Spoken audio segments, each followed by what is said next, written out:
We introduce our third speaker, Captain Adityavardhan Pathak, popularly known as Captain America, another illustrious Sulonian and a veteran who served the country for 6 years in the Indian Army. He has taken on a mission to make agriculture cool again. Transitioning from military service to agriculture and agritourism, Captain Pathak aims to bridge the gap between urban and rural communities, educating and engaging cosmopolitan crowds with our agricultural heritage. Welcome Captain Pathak, whose journey inspires us to rediscover the essence of our mitti in a fun and educational manner.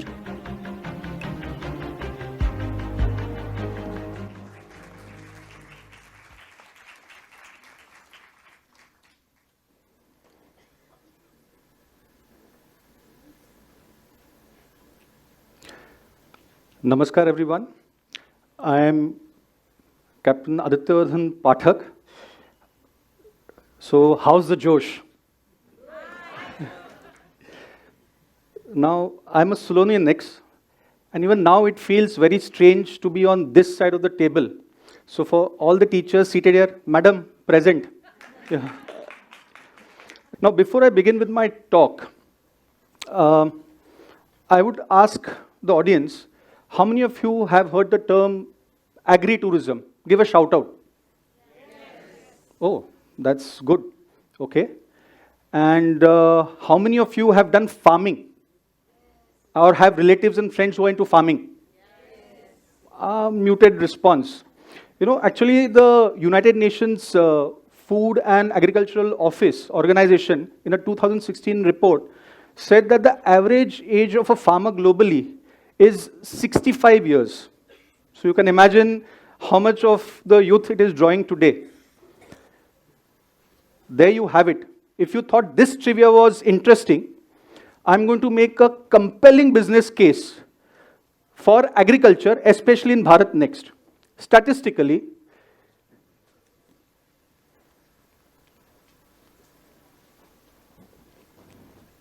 the global population as of 2023 is roughly 8 billion, out of which Indian population is 1.43 billion, constituting about 17.7%. We learned in geography, right? Global landmass is 29%. India's share out of that is about 2.4%, right? This is landmass. And out of that, arable, the ones on which you actually grow crops, is about half. So you have a very peculiar scenario where you have got 18% of the world's population and growing, subsisting on less than 1.2% of arable land and shrinking, which means that agriculture with its unlimited potential is here to stay. In other words, my friends, you may wear expensive clothes, drive fancy cars, stay in plush residences, but what will you eat? Last check, roti, kapda or makan mein, roti was still primus inter pares, right? So this is precisely the reason why I traded my bullets for bullocks in 2011 and took up farming full time on my family farm, 80-acre family farm in Shahpur near Mumbai. And this was what we were into, right? So the dairy, these are the activities. These are actual pigs.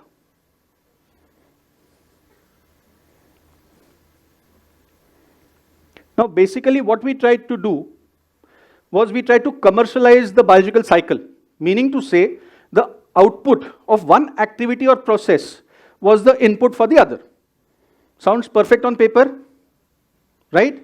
But there's a saying, if you want to give God a good laugh, tell him your future plans. So we had about 3 fires in 1 month, 25 days of February 2012, which destroyed about 75% of the farm.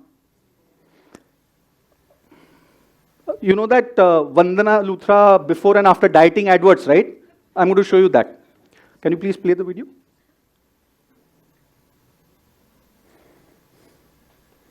This is I have taken from the dairy rooftop. This is just to give an idea. It's taken in 2011.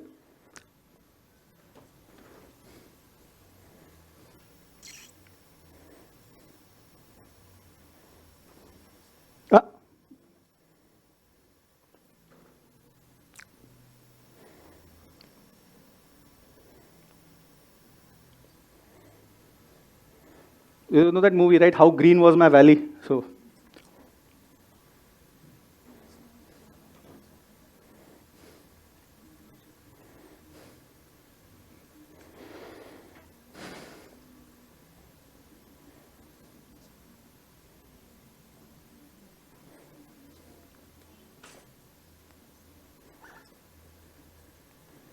and then we come to the post-mortem. Can you please play that? This was after the first fire. It has been fast-tracked. It's too painful for me because I was the one who was taking it.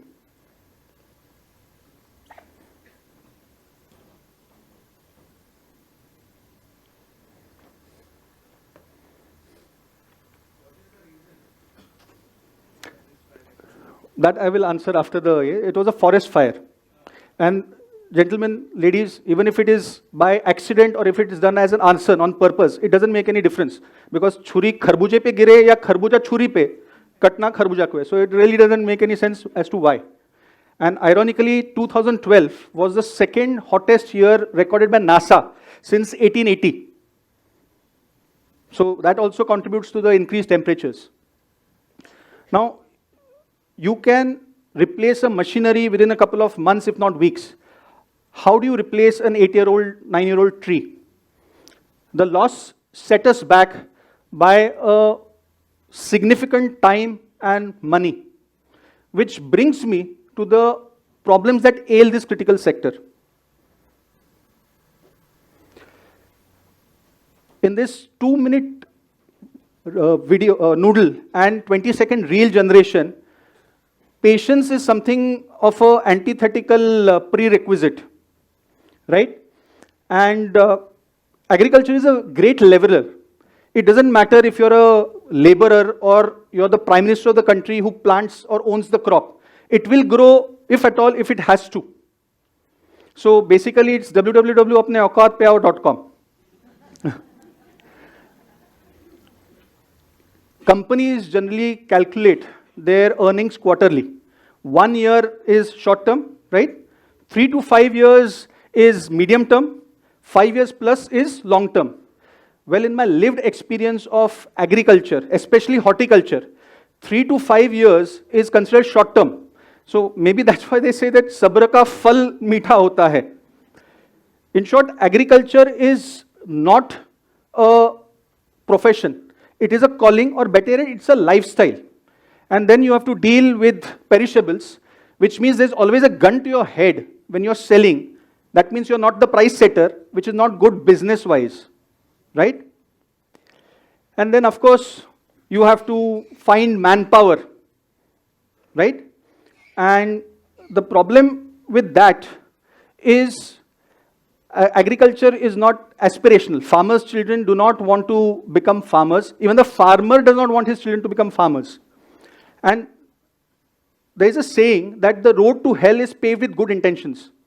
Ladies and gentlemen, government policies, well-meaning, have so many unintended adverse consequences. Take the example of the monthly subsidized ration scheme. What happens is, it is required, but it has a detrimental effect on the motivation of the workforce, laborers who benefit from this scheme. See, I'm not anti-welfare, but there has to be a balance and accountability on both sides. The next point is something which I demonstrated in my previous slide. What makes agriculture even more challenging than common professions or fields is the factors that you cannot control far outweigh those you can. Take the example of the unseasonal monsoons which are happening in front of you. It has an effect on my crops, so it is a cause of stress. And of course, there are physical limitations in terms of how much land you can own, infrastructure you can develop, mechanization, what have you. Which then begs a very, very important question for any sane person to ask. Is the effort, is the remuneration worth the effort? Right? Now, this is where agritourism comes in. The World Cup just concluded, so let me give you a cricketing parlance. If in cricket, agriculture is a test match, Agritourism is one day, or better yet, it's T20. The Maharashtra government's agritourism policy of 2020, September, is an extremely progressive policy, primarily intended to benefit farmers by doubling their income. But it is the pioneer of agritourism in the entire country. So what exactly is agritourism? Agritourism, in simple terms, is the synergistic intersection between agriculture and tourism. Now, I am a member of the Global Agritourism Network, particularly the subcommittee on definitions and standards, which is trying to come up with uniform terminology and scope definition for agritourism worldwide, which is very, very tough because there are diverse geographies, regulatory system, and cultures. Now, these are some of the tourism types that we are considering currently, whether they are intrinsically linked to agritourism or not. So the scope we are still defining, which makes it a very, very promising field.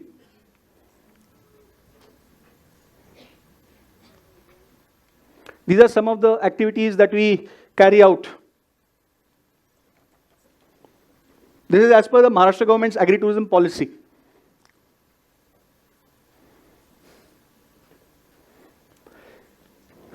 Now watch this video carefully. Can you play that?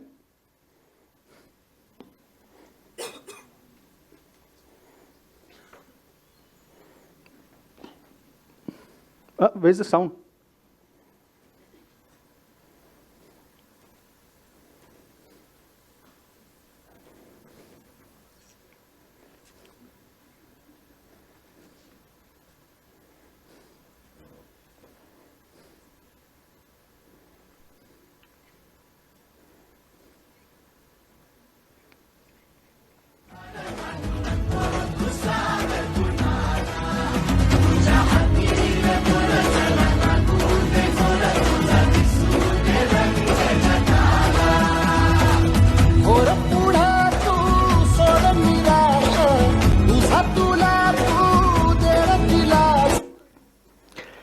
Right.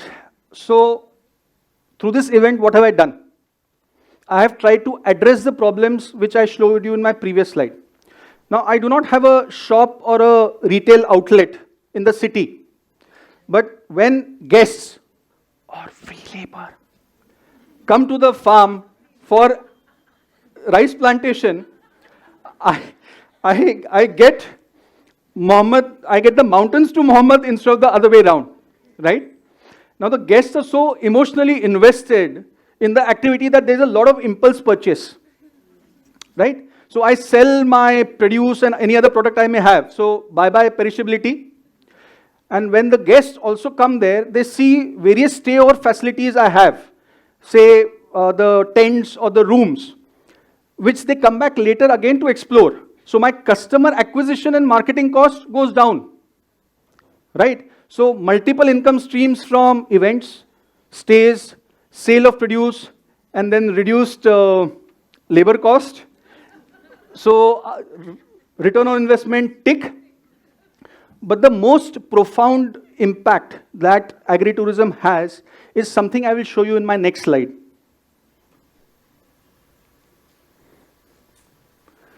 Now please see this table carefully. It's my agripreneurial version of Maslow's theory of hierarchical needs. Now, in agriculture or pure farming, you start at the bottom, right, where you are produce-based. This is where the maximum limitations and risks are. Without agritourism also, you can then transcend into product-based by processing or value-adding your produce. So you buy time and you get better returns for the money. Say from mango fruit to mango pulp or mango pickle. But the real magic happens when you transcend from product or produce base to services and beyond. That means from being merely existential, you become experiential or conceptual. Now let me explain to you how. I have 1 acre of rice field. How much can I earn from it?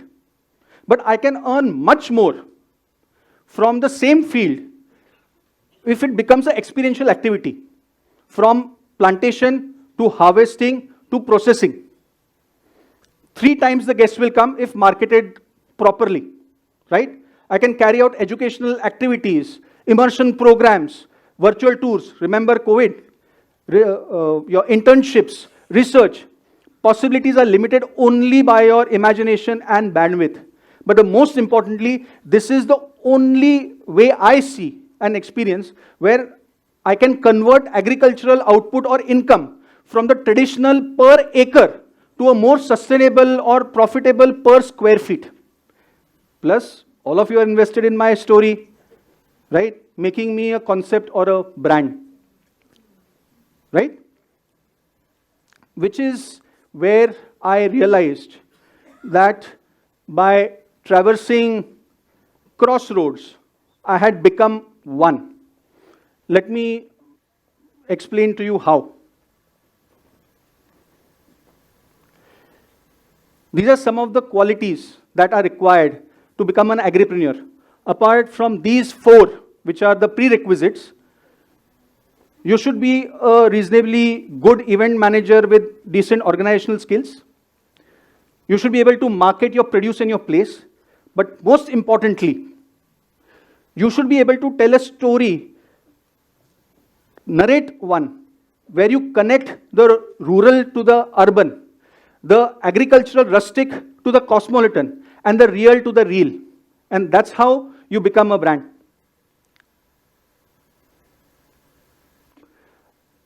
A quick question. What do you get when you cross a city-bred army boy with a rural agricultural farmer? The answer is Captain America. So, ladies and gentlemen, before I conclude, I would like to share with you this profound thought, which I feel is applicable even now in today's times. Life was so simple when apples and blackberries were fruit, a tweet was the sound of nature, and Facebooks were photo albums. Thank you.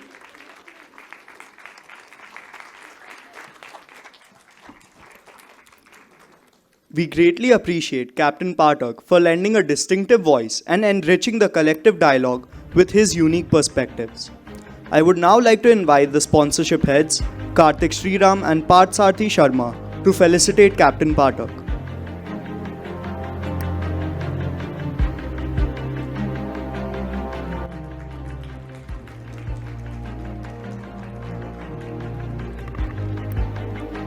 Thank you, Partharthi and Karthik.